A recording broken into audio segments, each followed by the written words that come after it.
ओम श्री परमात्मने नमः।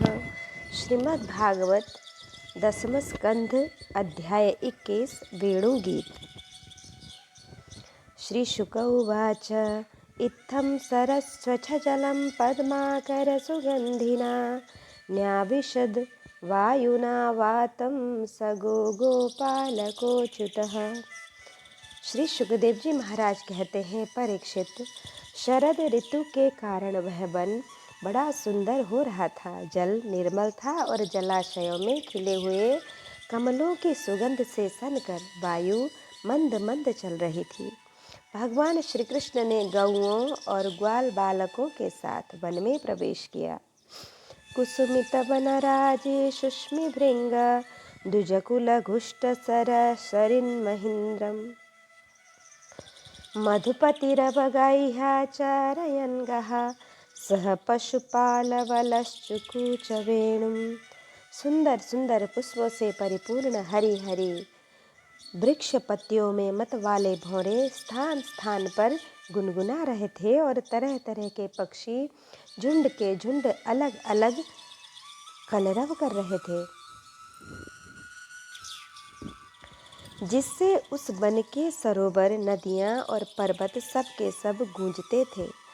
मधुपति श्री कृष्ण ने बलराम जी और ग्वाल बालकों के साथ उसके भीतर घुसकर गौओं को चराते हुए अपनी बांसुरी पर बड़ी मधुर तान छेड़ी। तद ब्रजस्त्रिया श्रुत्य वेणुगीतं स्मरोदयं काश्चित् परोक्षं कृष्णस्य स्वसखिभ्युन्ववर्णयन्। श्री कृष्ण की यह वंशी ध्वनि उनके प्रति प्रेम भाव को, उनके मिलन की आकांक्षा को जगाने वाली थी। उसे सुनकर गोपियों का हृदय प्रेम से परिपूर्ण हो गया। वे एकांत में अपनी सखियों से उनके रूप, गुण और वंशी ध्वनि के प्रभाव का वर्णन करने लगीं। ब्रज की गोपियों ने वंशी ध्वनि के माधुर्य का आपस में वर्णन करना चाहा तो अवश्य, परंतु वंशी का स्मरण होते ही उन्हें श्री कृष्ण की मधुर चेष्टाओं की प्रेमपूर्ण चितवन, भौहों के इशारे और मधुर मुस्कान आदि की याद हो आई। भगवान से मिलने की उनकी आकांक्षा और भी बढ़ गई। उनका मन हाथ से निकल गया, फिसल गया। वे मन ही मन वहाँ पहुँच गईं जहाँ श्री कृष्ण थे। अब उनकी वाणी बोले कैसे? वे उसके वर्णन में असमर्थ हो गईं। बर्हापीडं नटवरवपु कर्णयोः कर्णिकारं बिभ्रदवासः कनककपिशं वैजयन्तीं च मालां रन्ध्रान् वेणोऽधरसुधया पूरयन् गोपवृन्दैर्बृन्दारण्यं स्वपदरमणं प्राविशद्गीतकीर्तिः। वे मन ही मन देखने लगीं कि श्री कृष्ण ग्वाल बालकों के साथ वृंदावन में प्रवेश कर रहे हैं। उनके सिर पर मयूर पुच्छ है और कानों पर कनेर के पीले पीले पुष्प, शरीर पर सुनहला पीताम्बर और गले में 5 प्रकार के सुगंधित पुष्पों की बनी बैजयंती माला है। रंगमंच पर अभिनय करते हुए श्रेष्ठ नट का सा क्या ही सुंदर वेश है। बांसुरी के छिद्रों से वे अपने अधरामृत से भर रहे हैं। उनके पीछे पीछे ग्वाल बाल उनकी लोक पावन कीर्ति का गान कर रहे हैं। इस प्रकार वैकुंठ से भी श्रेष्ठ वह वृंदावन धाम उनके चरण चिन्हों से और भी रमणीय बन गया है। परीक्षित, यह ध्वनि, यह वंशी ध्वनि जड़ चेतन समस्त भूतों का मन चुरा लेती है। गोपियों ने उसे सुना और सुनकर उसका वर्णन करने लगीं। वर्णन करते करते वे तन्मय हो गईं और श्री कृष्ण को पाकर आलिंगन करने लगीं। गोप्योचुः अक्षुण्णतं फलमिदं न परं विदाम सख्य पशूननु विशेषयत्वर्वयस्यै वक्त्रं ब्रजेशसुतयोरनु वेणुजुष्टं यर्व्यानिपीतमनुरक्तकटाक्षमोक्षम्। गोपियाँ कहने लगी, अरे सखी, हम तो आँख वालों के जीवन की और उनकी आँखों की बस यही इतनी सी सफलता समझती हैं, और तो हमें कुछ मालूम ही नहीं है। वह कौन सा लाभ है, वह यही है कि जब श्याम सुंदर श्री कृष्ण और गौर सुंदर बलराम बालकों के साथ गायों को हाँक कर वन ले जा रहे हों या लौट कर ब्रज में ला रहे हों, उन्होंने अपनी अधरों पर मुरली रखी हो और प्रेम भरी तिरछी चितवन से हमारी ओर देख रहे हों, उस समय हम उनकी मुख माधुरी का पान करती रहें। अरे सखी, जब वे दोनों आम की नई कोपलें, मोरों के पंख, फूलों के गुच्छे, रंग बिरंगे कमल और कुमुद की मालाएं धारण करते हैं और श्री कृष्ण के सांवरे शरीर पर पीताम्बर तथा बलराम के गोरे शरीर पर नीलांबर फहराने लगता है, तब उनका वेश बड़ा विचित्र बन जाता है। ग्वाल बालकों की गोष्ठी में वे दोनों बीचों बीच बैठ जाते हैं और मधुर संगीत की तान छेड़ देते हैं। मेरी प्यारी सखी, उस समय ऐसा जान पड़ता है मानो दो चतुर नट रंगमंच पर अभिनय कर रहे हों। मैं क्या बताऊं कि उस समय उनकी शोभा कितनी सुंदर होती है।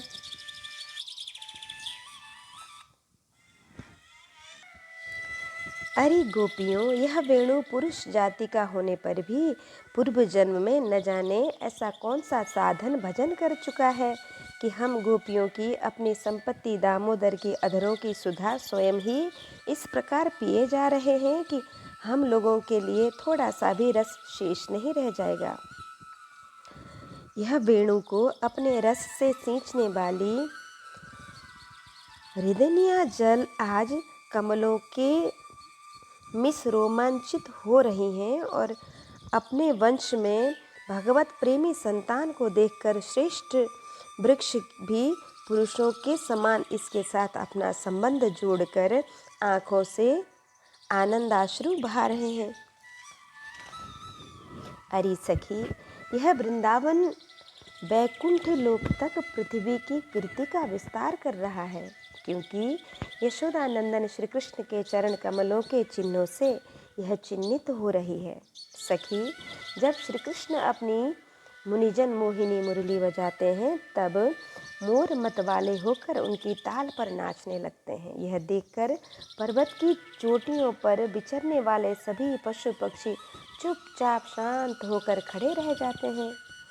अरे सखी, जब प्राण वल्लभ श्री कृष्ण विचित्र वेश धारण करके बांसुरी बजाते हैं तब मूढ़ बुद्धि वाले ये हरिणियाँ भी वंशी की तान सुनकर अपने पति कृष्ण सार मृगों के साथ नंद नंदन के पास चली आती हैं और अपनी प्रेम भरी बड़ी बड़ी आँखों से उन्हें निहारने लगती हैं। निरखती क्या है, कमल के समान अपनी बड़ी बड़ी आँखें श्री कृष्ण के चरणों पर निछावर कर देती हैं और श्री कृष्ण की प्रेम भरी चितवन के द्वारा किया हुआ पावन सत्कार स्वीकार करती हैं। वास्तव में इनका जीवन धन्य है। हम वृंदावन की गोपी होने पर भी इस प्रकार उन पर अपने को निछावर नहीं कर पाती। हमारे घर वाले कुढ़ने लगते हैं, कितनी विडंबना है। अरे सखी, हरिणियों की तो बात ही क्या है। स्वर्ग की देवियां जब युवतियों को आनंदित करने वाले सौंदर्य और शील के खजाने श्री कृष्ण को देखती हैं और बांसुरी पर उनके द्वारा गाया हुआ मधुर संगीत सुनती हैं, तब वे विमान पर ही अपनी सुध बुध खो बैठती हैं, मूर्छित हो जाती हैं। यह कैसे मालूम हुआ सखी? सुनो तो, जब उनके हृदय में श्री कृष्ण से मिलने की तीव्र आकांक्षा जग जाती है तब वे अपना धीरज खो बैठती हैं, बेहोश हो जाती हैं। उन्हें इस बात का भी पता नहीं चल पाता कि उनकी चोटियों में गुथे हुए फूल पृथ्वी पर गिर रहे हैं। यहाँ तक कि उन्हें अपनी साड़ी का भी ध्यान नहीं रहता, वह कमर से खिसक कर जमीन पर गिर जाती है। अरे सखी, तुम देवियों की बात क्या कर रही हो? इन गौओं को नहीं देखती? जब हमारे कृष्ण प्यारे अपने मुख से बांसुरी में सुर भरते हैं और गौएं उनका मधुर संगीत सुनती हैं, तब ये अपने दोनों कानों के दोने संभाल लेती हैं, दोनों कानों के दोने संभाल लेती हैं और खड़े कर लेती हैं और मानो उनसे अमृत पी रहे हों, इस प्रकार उनका संगीत रस लेने लगती हैं। ऐसा क्यों होता है सखी? अपने नेत्रों के द्वारा से श्याम सुंदर को हृदय में ले जाकर उन्हें वहीं विराजमान कर देती हैं और मन ही मन उनका आलिंगन करती हैं। देखती नहीं हो, उनके नेत्रों से आनंद के आंसू छलकने लगते हैं और उनके बछड़े, उनकी तो दशा ही निराली हो जाती है। यद्यपि गायों के थनों से अपने आप दूध झरने लगता है, किंतु जब वे दूध पीते पीते अचानक ही वंशी ध्वनि सुनते हैं, तब मुंह में लिया हुआ दूध का घूंट न उगल पाते हैं और न निगल पाते हैं। उनके हृदय में भी होता है भगवान का संस्पर्श और नेत्रों में छलकते आंसू आनंद के आंसू होते हैं। वे जो के त्यों ठिठके रह जाते हैं। अरे सखी, और गोएं बछड़े तो हमारे घर की वस्तुएं हैं, उनकी बात तो जाने ही दो। वृंदावन के पक्षियों को तुम नहीं देखती हो, उन्हें पक्षी कहना भी भूल है। सच पूछो तो उनसे हमें अधिक बड़े बड़े ऋषि मुनि प्रतीत होते हैं। उनमें हमें बड़े बड़े ऋषि मुनि प्रतीत होते हैं। वे वृंदावन के सुंदर सुंदर नई और मनोहर कोपलों वाली डालियों पर चुपचाप बैठ जाते हैं और आंखें बंद नहीं करते। वे आंखें बंद नहीं करते। निर्निमेष नयनों से श्री कृष्ण की रूप माधुरी तथा प्यार भरी चितवन देख देख कर निहाल होते रहते हैं तथा कानों से अन्य सब प्रकार के शब्द को छोड़कर केवल उन्हीं की मोहिनी वाणी और बंशी का त्रिभुवन मोहन संगीत सुनते रहते हैं। मेरी प्यारी सखी, उनका जीवन कितना धन्य है। अरे सखी, देवता गौओं और पक्षियों की बात तो क्या ही करती हो, वे तो चेतन हैं। इन जड़ नदियों को नहीं देखती, इनमें जो भंवर दिख रहे हैं उनसे उनके हृदय में श्याम सुंदर से मिलने की तीव्र आकांक्षा का पता चलता है। उसके वेग से ही तो इनका प्रवाह रुक गया है। इन्होंने भी प्रेम स्वरूप श्री कृष्ण की वंशी ध्वनि सुन ली है। देखो देखो, ये कितनी तरंगों के हाथों से उनके चरण पकड़कर कमल के फूलों का उपहार चढ़ा रही हैं और उनका आलिंगन कर रही हैं, मानो उनके चरणों पर अपना हृदय निछावर कर रही हों। दृष्ट्वा तपे ब्रजपशुन् सह राम गोपहि संचारयन्तु मनोवेणुमुदीरयन्तं प्रेम प्रवृद्ध उदितः कुसुमावलीभिः सख्युर्वधात्स्वशपुषां बुधातपत्रम्। अरे सखी, ये नदियाँ तो हमारी पृथ्वी की, हमारे वृंदावन की वस्तुएं हैं। तनिक इन बादलों को भी तो देखो। जब वे देखते हैं कि ब्रज कुमार श्री कृष्ण और बलराम जी ग्वाल बालकों के साथ धूप में गौएं चरा रहे हैं और साथ साथ बांसुरी भी बजा रहे हैं, तब उनके हृदय में प्रेम उमड़ आता है। वे उनके ऊपर मंडराने लगते हैं और वे श्याम घन अपने सखा घनश्याम के ऊपर अपने शरीर को ही छाता बना देते हैं और छाता तान कर खड़े हो जाते हैं। इतना ही नहीं सखी, जब वे उन पर नन्ही नन्ही फुहियों की बरसात करने लगते हैं, तब ऐसा जान पड़ता है कि वे उनके ऊपर सुंदर सुंदर श्वेत कुसुम चढ़ा रहे हों। नहीं सखी, उनके बहाने वे अपना जीवन ही निछावर कर देते हैं।